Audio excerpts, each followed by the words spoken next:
Very special. Fun time to slow down. We are going to get into the news here. I'd say there's been a good run of just what we would call lighter or slower news weeks. No big announcements, but little kind of things that pop up that are really fun. And the first one I wanted to toss out there, I wouldn't say we normally do this, Joseph. We don't do a lot of reporting on tweets. But this one went around. I think I saw it more than before I even saw any articles. And I just think it's a good conversation. This came out of a conversation begun by Liz Shannon Miller, Rian Johnson. She said, did at Rian Johnson personally title Star Wars Episode 8 The Last Jedi, or is that title handed to him? He said it was me. That followed up, that caused Adam Lance Garcia, who's great, to follow up. What was the latest thing you added in the writing process? Don't need to be specific. And Ryan responded. And goes on and on, and finally comes down to this tweet. Briefly, for the tree burning scene, but Luke's relationship. Oh, sorry. I miss Ken. You're buried. You're forgetting. I'm like the guy telling the story at the campfire. It's like, oh, I forgot to say the janitor was murdered. Darth Boring tweeted to him, "Did you ever consider Anakin's ghost showing up to speak with Luke and or Rey?" That's Darth Boring, who just sits there and rules quietly. Ryan then responded, briefly for the tree burning scene, but Luke's relationship was with Vader, not really Anakin, which seemed like it would complicate things more than that moment allowed. Yoda felt like the more impactful teacher for that moment. And then I avoid the mentions. But and responses. So this is interesting. This is, I think, a discussion point. I think you and I enjoy the Yoda sequence, but I wanted to play around with the idea of Anakin there in that scene, or Anakin anywhere else.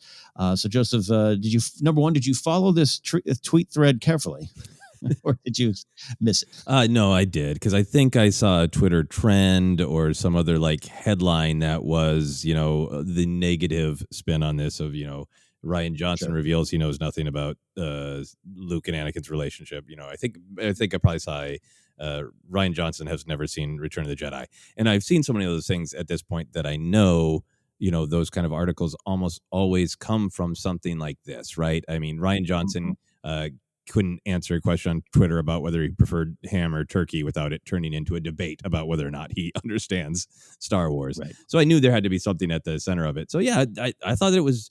I think it's just really interesting to just look at what this is we continue to have these discussions about what is and is not known in Star Wars.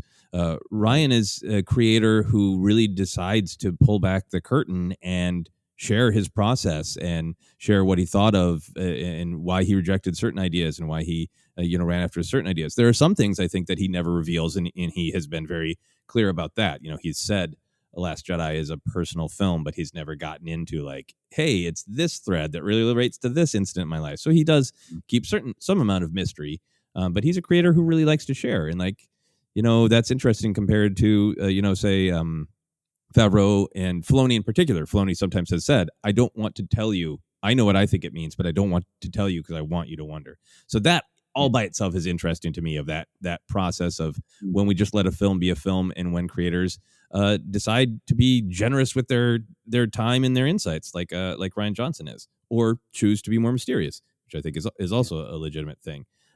For the actual content of this, I thought it was really great and interesting to know that continues to be what Rian Johnson wants to share. Is I thought through all of the different options, and I really thought that this was the most impactful, and I agree with him in this case for sure. Yeah, and I love, again, what he actually said here. There's a lot, which seemed like it would complicate things more than that moment allowed. Not the movie, not another moment, not another script point that could, a scene that could have been written. Just that moment, the one with the tree and the burning, and Yoda felt like the more impactful teacher for that moment. I agree with that. Just in principle, across the board, my topic sentence for the discussion. I agree with that. I think there's a potential place for Anakin in not just Last Jedi, but any of these stories. And we got his voice in Rise of Skywalker. I think that could have made sense. But I think what Ryan is saying is true from a certain point of view. Do you agree with the notion then, Joseph, or we don't need it doesn't need to be completely yes or no. But the idea of Luke's relationship being more with Vader than Anakin, from what we know at that point, but also on the big screen. Yeah, no, I understand why people, took some amount of umbrage of that, because yes, the end of Return of the Jedi and really all of Return of the Jedi is Luke having faith that Anakin still exists within Vader. But I think, but I would argue that from a certain point of view, that means the audience's relationship with the story that we've seen on screen is Luke interacting with Vader with the belief that Anakin is still there, and he only gets to interact with Anakin very briefly. So I think what's key in what Rian Johnson is saying is that with Yoda, there's an established relationship on screen that we, the audience, know, and it is putting a button on an existing relationship between Luke and Yoda, whereas having the spirit of Anakin appear to Luke would be starting an entirely new conversation that we haven't seen on screen. We know that Luke has a relationship with the idea of who Anakin is, but we don't know what they've communicated about when Anakin may or may not have visited Luke. We know that in, the Secrets of the Jedi book, which I like very much, it says that can be canon adjacent. It says that Luke and Anakin, bonded and talked from beyond the nether, that Anakin visited and communed with Luke in some way. But, so great, we know that in canon now, but in 2017, Anakin showing up would have been opening up a new conversation, and whereas the conversation with Yoda was closing it. And I have some thoughts about the nature of the conversation and what was at stake for Luke in that moment, what was at stake in the film. But I want to pause and see what you think about the Luke versus Anakin being there thing. First of all, 100% agree. Just and you got to streamline some of these ideas, and you got the bigger Star Wars. It's not about connecting or not connecting to lore that's already established or characters. It's just it'd be hard. It's like starting a new email thread, right, or a new text thread with a friend. Like, hey, we've been talking over here, and I think you could have made it work. I'm sure Ryan and Ram and his entire team there could have been some dialogue, or could have been something that might have worked, but it would have been one layer of complication that I just don't think you needed when you got this beautiful moment between Luke and his teacher. And Anakin, or Vader, or Ghost Anakin, was never Luke's teacher. Later on, we can now, and I want to talk about what we want to see that conversation or those conversations. But I think it works for me, and there's something about the scene too for me. Correct me if I'm wrong, Joseph. Just I see if Yoda and Luke becomes more about Luke, number one, and his relationship to Yoda and the Force and everything, but Rey, and where Anakin might have been more about Kylo, and I just don't want to take that away from Rey at all. About the everything kind of flowing towards Rey being the one that's important for Luke right now. Not that Kylo isn't, not there isn't words or conversations about it. But you know what I mean? Like, it flows nicely into her story for me. Yeah, I totally agree. I think what Yoda ends up resolving is Luke is definitely upset that he lost Ben to the dark side, but what he is focusing on is this is a pattern. Yoda lost Dooku. Obi-Wan lost my father. I lost Ben.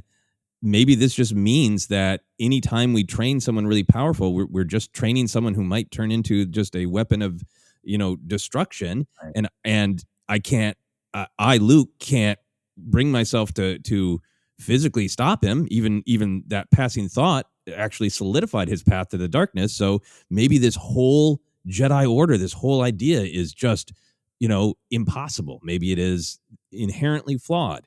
And I think by Yoda showing up, it centers that is Luke's primary emotional issue. He's trying to decide whether or not to burn down the tree and end the Jedi Order. He's trying to decide, whether or not he should ever train someone like Rey again. And I think Yoda is centered on those issues because he is a symbol of the Jedi Order. This scene becomes not just about Luke. To me, it is a resolution of Yoda saying, hey, look, I'm appearing to you to say, all masters make mistakes, and you need to forgive yourself for mistakes and move forward. Because remember, masters can learn from their students.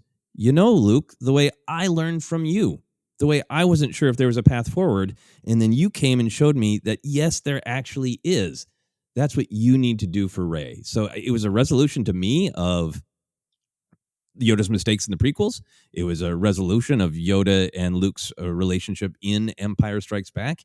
And it was centered on this question of whether or not the Jedi can move forward and how. Now, I feel like if Anakin appeared, it would be weird if it wasn't about anything but the danger of Skywalker's falling to the dark side.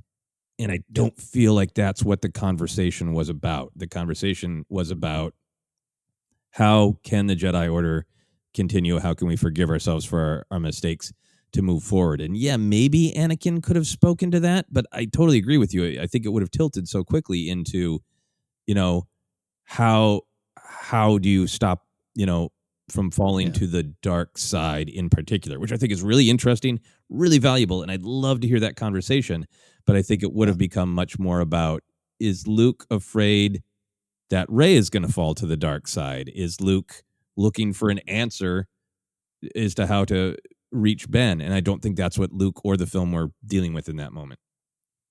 Yeah, or I think in the end, the series, right? I mean, it goes back to Force Awakens. It's got to be Han, and even beyond Luke. So, not that Anakin couldn't show up and talk about Rey, right? We're not saying that. It just naturally, if you got Anakin in front of you, the insight might be like, you fell. Why did Ben fall? Maybe this is a conversation they had 3 years ago. Yeah, and I don't know. Yeah, and I think maybe an interesting conversation in that moment would have been Anakin saying, I fell and it was my choice and I made a mistake, but the only person who could get through to me is you, someone that, I saw in a different light.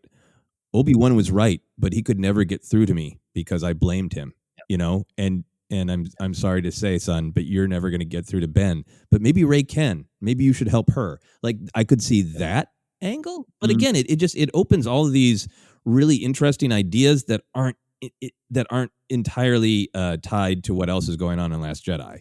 And I think this is a thing that I think about a lot. Is I think we can all, as Star Wars fans, have our opinions, have our what ifs, have our I wish the film had done this. But I think an important thing to recognize is just always that there are only so many ideas you can deal with in a certain film. And I think it's fine if you said, like, hey, I think the whole Last Jedi should have been focused on how to, how Rey and Luke can save Ben. Like, that's fine. But that's not entirely what that film was about. It made a choice to be about wrestling with the Jedi Order and how to fall down and pick yourself up. Yeah, that whole failure thing. I love what you said of connecting it to, it's not just connecting it, it's part of Yoda's journey as well. And if not connecting to lore on paper, it's connecting to thematic lore. Yeah. Add that to emotional canon and thematic lore, things I'm interested in Star Wars as well. And it answers some of those things about Yoda and everything he went through. I like that you brought that up. I think that's a great point. Yeah, I mean, he uses very, very close to similar words of I guess they're not exactly similar words, but I always pick up the spirit on it of like I just think it's so beautiful that Yoda lectured Luke and was so hard on him of like, you need the most serious mind, and then he's like coming back to him all these years later and he's like, you did it, you did exactly what I said, you're powerful, you're an absolute master, but also you need to allow yourself mistakes and learn from them, like, hey, I did, is a really beautiful message. Yeah, it is.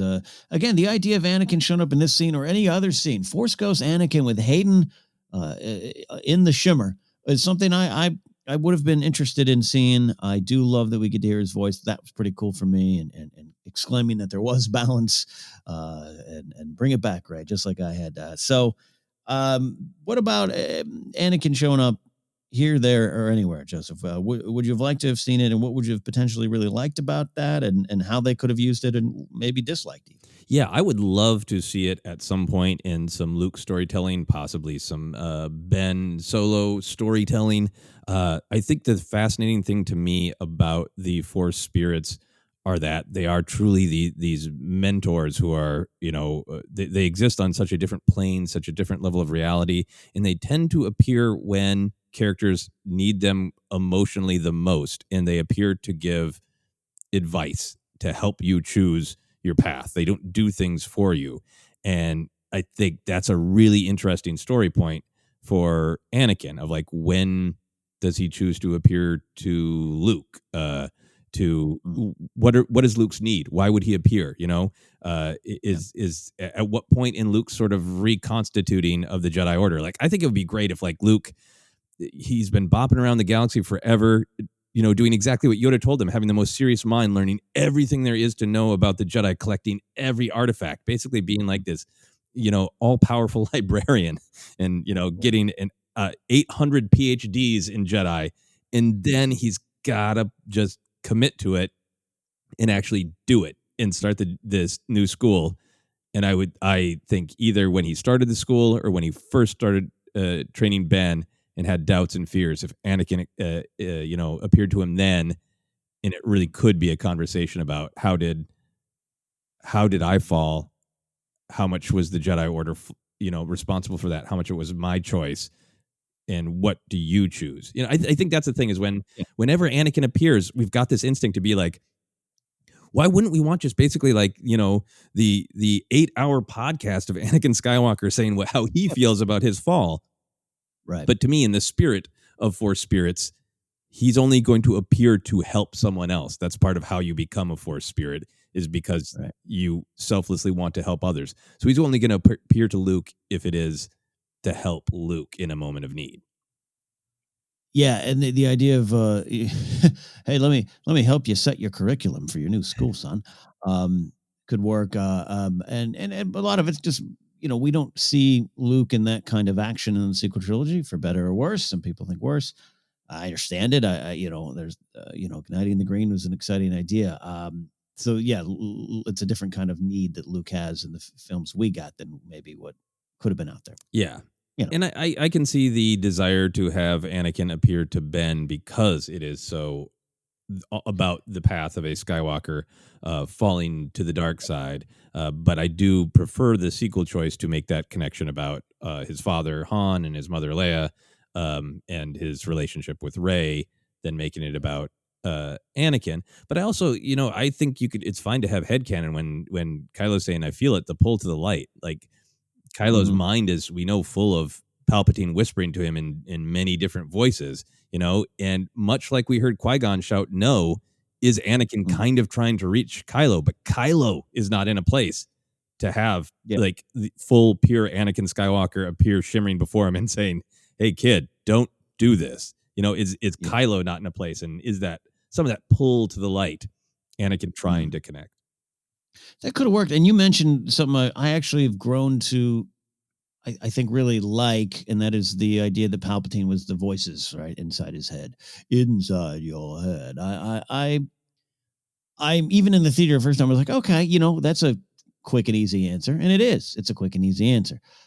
But the more I've kind of ruminated on it, the idea that fanboy Ben Kylo, which is in a ways what he was positioned at early on, just worshiping his grandfather. I like that it was all a lie. It ended up being more powerful than me than even I would have said. Hey, have Anakin show up and be like, hey, let me tell you the truth about who I was.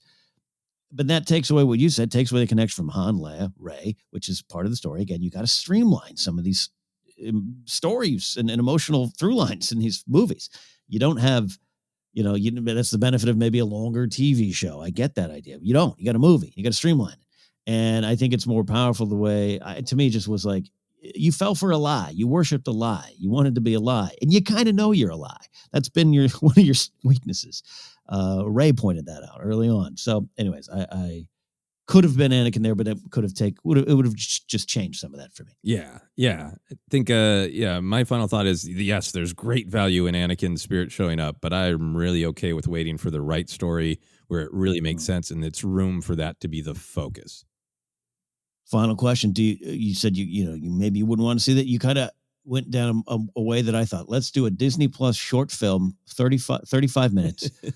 Just Luke at a campfire and Anakin appears, and it's the first time. And let me tell you what happened, son. All right, just my conversation with Anakin, a short film. I'm okay with that. Yeah, no, I would love that. And, I would love a little animated short that is maybe Anakin appears to both Luke and Kylo as they begin their journey, or as they have a difficult moment, and he's trying to make it work from beyond the grave. Trying to make it work. Speaking of, they are making it work, man. The High Republic, Joseph. Were you ready for this? I'm trying to be. There's so much.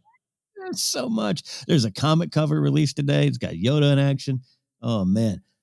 But the Star Wars The High Republic, The Rising Storm was announced. Now, this is going to be coming later on. Date of release, July 6, 2021. Kevin Scott, he's been writing a lot of great Star Wars stuff the last few years. He's penned the next adult novel, not giggity, just older reading level, in the forthcoming High Republic series. It's going to be called The Rising Storm, like I said. This is not a direct sequel to Charles Soule, Light of the Jedi, but continues the story of this era. We kind of understand that. And we'll find the Nile taking the, I'm quoting here, the reign of terror to the next level. Great cover. Jedi Council member Stellan Gios. We know a lot about him. We've seen his lightsaber in the Lightsaber Collection book. His Padawan Bell Zettifar will be joined by Saber for Hire Ty Yorick, who Scott created for the series. Yorick is a Force-sensitive monster hunter with a mysterious past. All right, Joseph, number one, there's a lot of mysterious pasts in the High Republic so far. So what do you think about that? And what do you think about this Saber for Hire idea? Yeah. Well, I think, mysterious pasts are a great way to say, I want to tease you, but I do not want to tell you the plot of the book. So please, mysterious past is a much more exciting way to say, please just buy the book. Yes. But Saber for Hire, well teased, I would say. I've been thinking about this a decent amount, the sort of factions in Star Wars. It's the way we kind of divided them up, I think, when we were kids, almost to play with them. Original trilogy era, it was the rebellion and the Empire, and then the bounty hunters. But as Star Wars expands, we learn more and more factions, and Mandalorian is even kind of dealing with it, I think, this week, of like, what is your label? And does that define what you do? So that's where my mind was when I read this, of like, I think this is Kevin Scott trying to meld a little bit of like, what if a Jedi was, still a Jedi, but a little bit of a hunter, not a bounty hunter, but like that was their specific task, not a seeker to find young Jedi, but a hunter of monsters. Like, that's juicy. That's really interesting to me. Yeah, it shows me that this landscape of the High Republic is going to be full of interesting, different ideas that I wouldn't have thought. Again, that's why I'm not writing for it.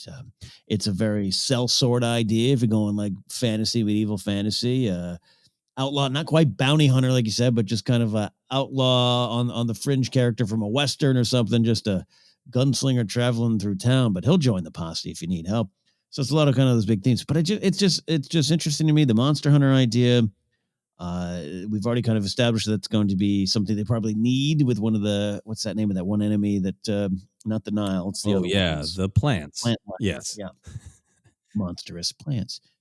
So that could sync up there as well. I don't know. It's just interesting. Ty York, a good name. It's a good Star Wars name. I like that. And I'm excited about this kind of stuff. And the High Republic, it just continues for me. It's a little daunting with all that we're about to read or have to read, but I'm excited to know that this is going to be the world I know, but very, very different as promised. Yeah, intriguing. Yeah, no, extremely intriguing. I think I'm curious to see if it goes this way too. If the High Republic is successfully telling the story of the Jedi being in a better place. To me, that would mean that they are a little bit more flexible, because one of their failures in the prequel era is the rigidity, right? Right. So that idea of like, if this Jedi is just like, I think this is my path. I think there are, threats to the galaxy out there, and I want to be a hunter of these, whatever monsters are.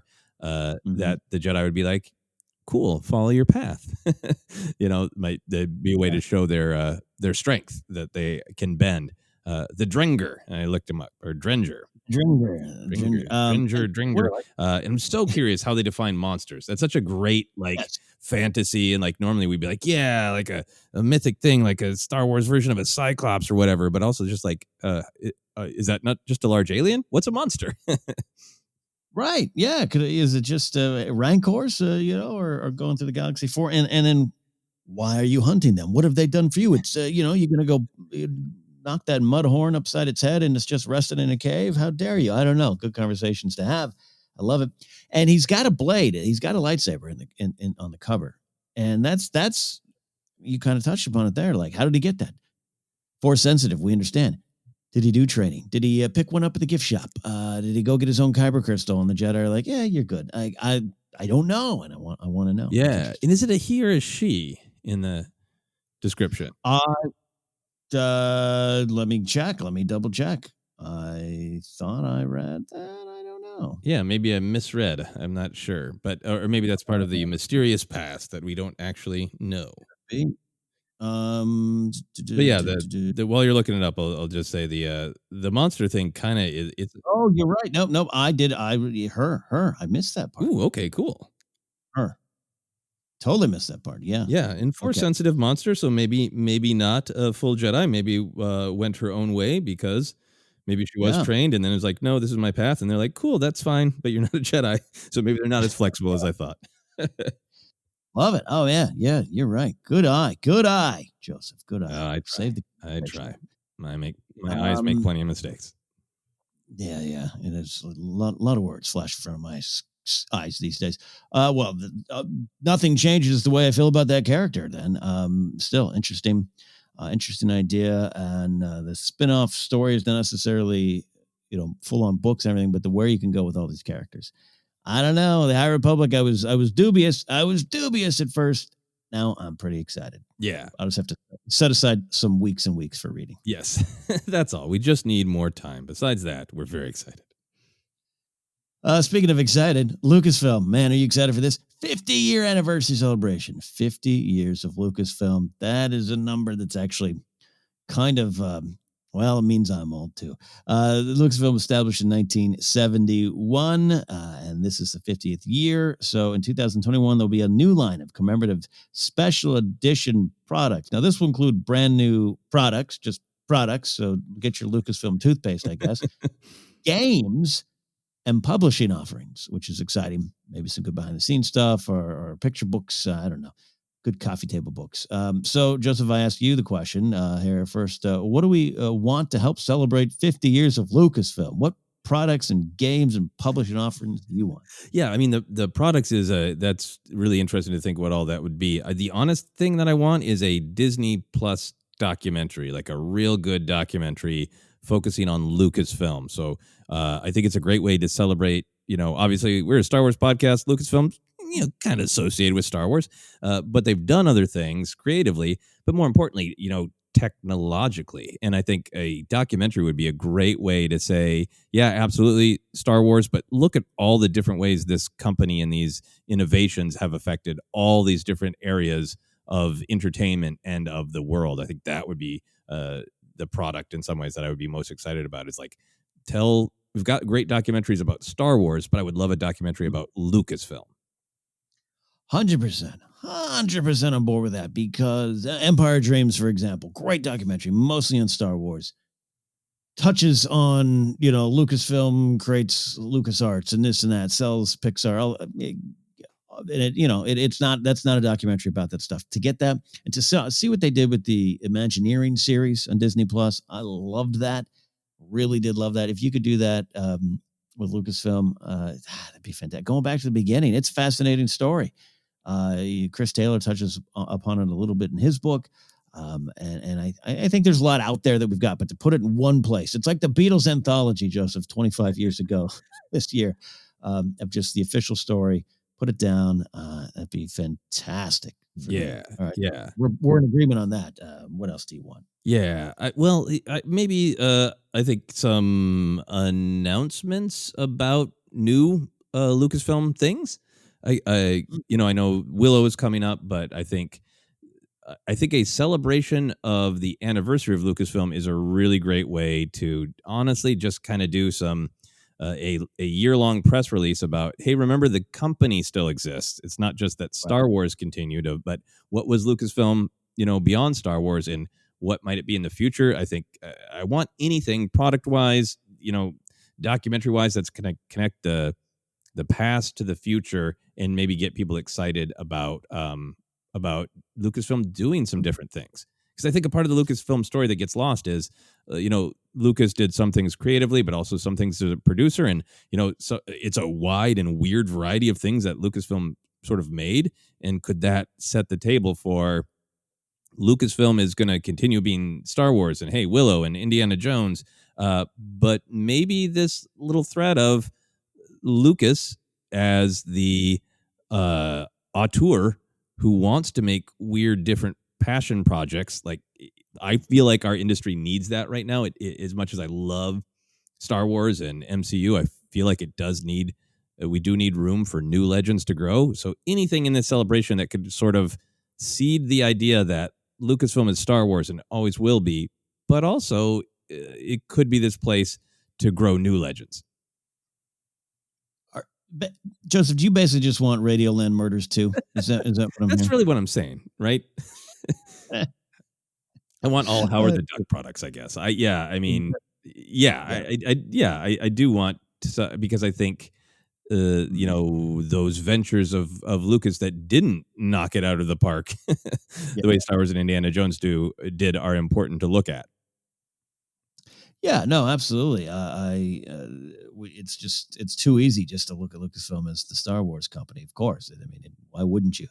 But it seems at times even George wants to remind everybody, not just the Star Wars thing, which is something we're going to talk about here in a second. Here, though, the one thing about this announcement, Joseph, 50 years of Lucasfilm and games. Do we get a Go Picture Lucasfilm game? Like, what do you get? Oh yeah, I mean, I would love that. That would be a fun, like, make Star Wars sim. It's kind of what everybody wants anyway. Yeah. Here you go. Here's your budget. Go make a movie. Here's your budget. Yeah, you got to convince this person. You got to convince, Alan Ladd at 20th Century Fox, and like, oh no, Al, we accidentally locked down Ladd in a room and he ran out of oxygen, and like you do in The Sims. That's a terrible image. I apologize. It's terrible. But I do think there would be something fun in that of, that the actual problems that Lucas confronted starting this, of he was definitely making something that ended up being this big popular pop culture sensation, but it was coming from nobody else believes in space fantasy. They all think it's childish and dumb, and they think the name Star Wars by itself is an embarrassment. So how do I make this? Trying to like play a game of that would be fun. I'm there for it. It's a Space Fantasy Tycoon, the game. Make it happen. So you mentioned stuff about George there. This kind of also came up this week. I'm going to kind of roll into this. Paul Duncan's got the Star Wars Archives episodes 1 through 3, which includes the special editions coming out.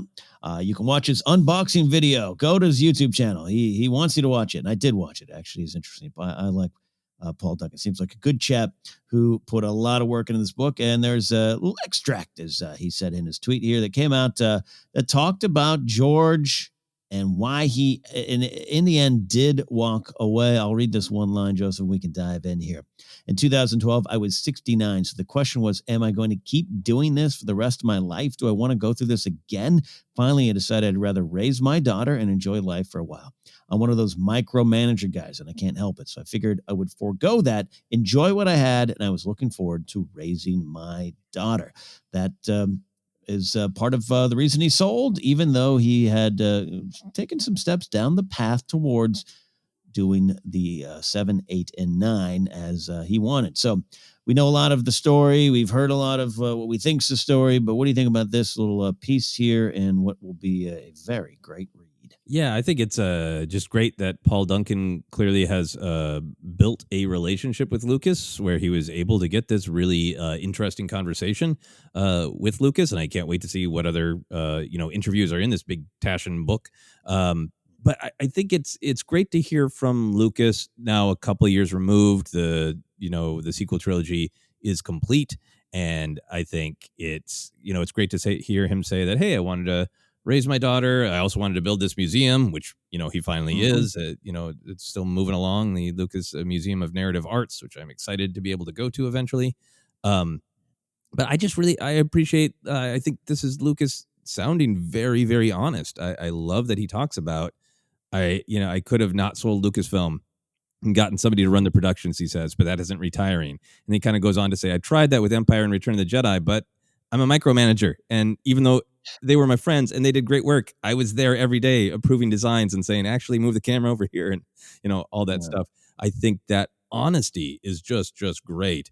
And this quote toward the end where he says, it was very, very painful to let Star Wars go, but I needed to make that choice for my life. There's a power in hearing a creator who has told us this morality tale where a big part of it is you have to let go. You have to let the next generation, take the reins. That is the natural order of things. That it's pretty powerful for him to go like, yeah, I didn't want to do what my movies tell you to do. It was real painful, but I knew I had to do it. So I did. It is the core of what's in the sequel trilogy, right? And I think George is, I think there was a tough, painful decision, like you said, but the right decision, which doesn't mean I don't want to read those darn treatments or wouldn't have been first in line to see his movies, of course. But I think for Star Wars where it is now, where we're, if you love The Mandalorian, I don't know if that happens if George holds on to it. What do you want to do? Of course, he wanted to do a TV show, live action TV show years ago. He did the Clone Wars, but who knows? It might have been too much if it's all just coming out of his flannel, even though he had other people around him. Part of what I think, but yeah, it's him being a Jedi here and letting go. Only the Sith hold on.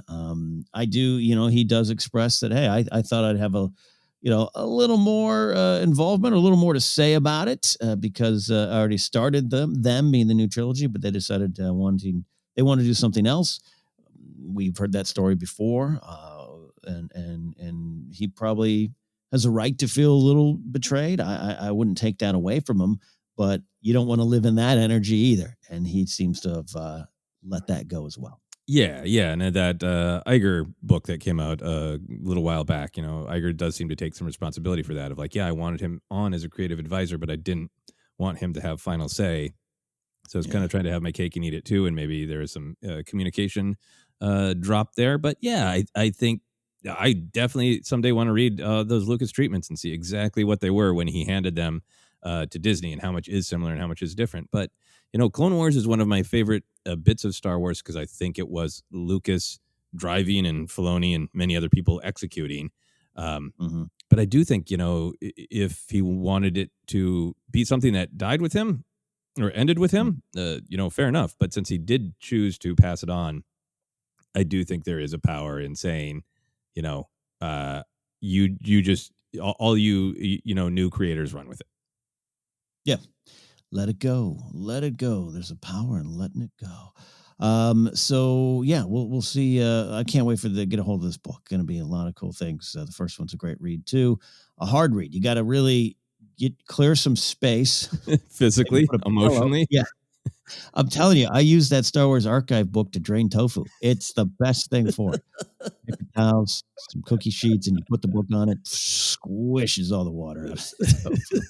There you go. Some deep truths about George Lucas's perspective on the prequels and the sequels, and also you can squish your tofu. It is truly a floor wax and a dessert topping all at once. Final thing, you kind of touch upon it too as well, Joseph, about this is going around on Deadline this morning. We wanted to touch on it here. Bigger article on the state of the industry. A lot of conversations with Warner Brothers saying, cool, HBO Max and theaters, we're doing it all here going forward. And the game is changing. A lot of intelligent think pieces and rants. I don't have any takes on any of that. But on Thursday, this article on Deadline just kind of mentions that December 10th, Disney will be announcing its upcoming slate. That includes things that will be TV as well as theatrical. Seems along the same lines as the HBO Max Warner Brothers plan. And they say there will be projects from Marvel, Lucasfilm, and Pixar. So, Joseph, that doesn't necessarily mean Star Wars, as you and I have just discussed.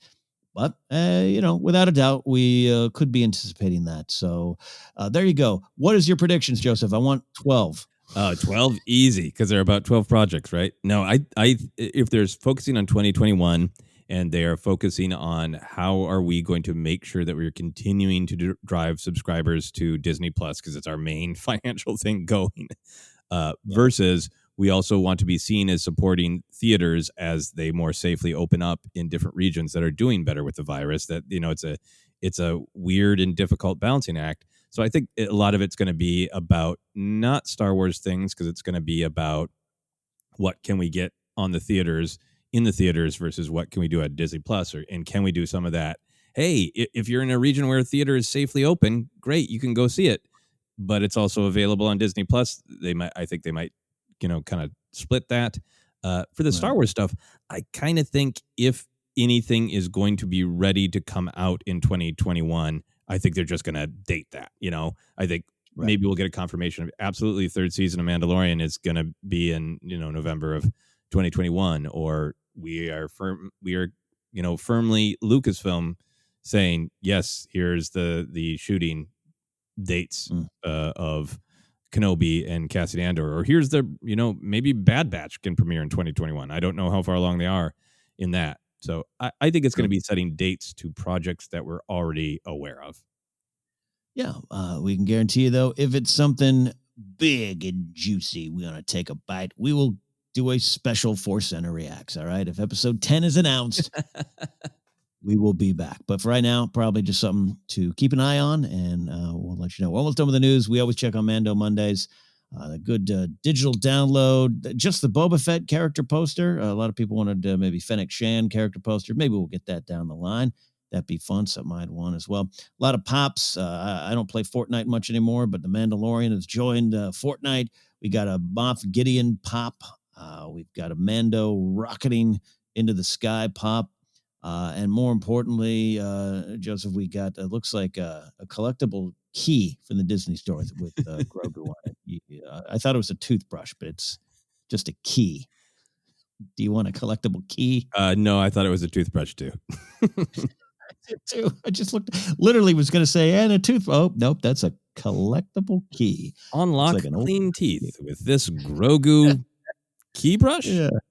New Mythosaur, her universe. We always love checking on Mando Mondays. Just shop for ourselves here. There you go. Don't do that. Do what Joseph did. Shop for another person before you buy something for yourself. Speaking of for yourself, we are almost out of here in terms of a break, and we'll reset, have your questions on the other side. But we want to do a audiobook recommendation for you, a Star Wars book that we think you should try out on us. Joseph, what do we have? We are still staying in the Mandalorian mood and recommending Ahsoka by E.K. Johnston. It is a great read and a really interesting part of the timeline. It is indeed. To download that book or any audiobook on us, download it. Go to audibletrial.com/ForceCenter. Again, that's audibletrial.com/ForceCenter for your free audio book. We'll take a quick break right now. Reset on the other side. We have your questions here on ForceCenter.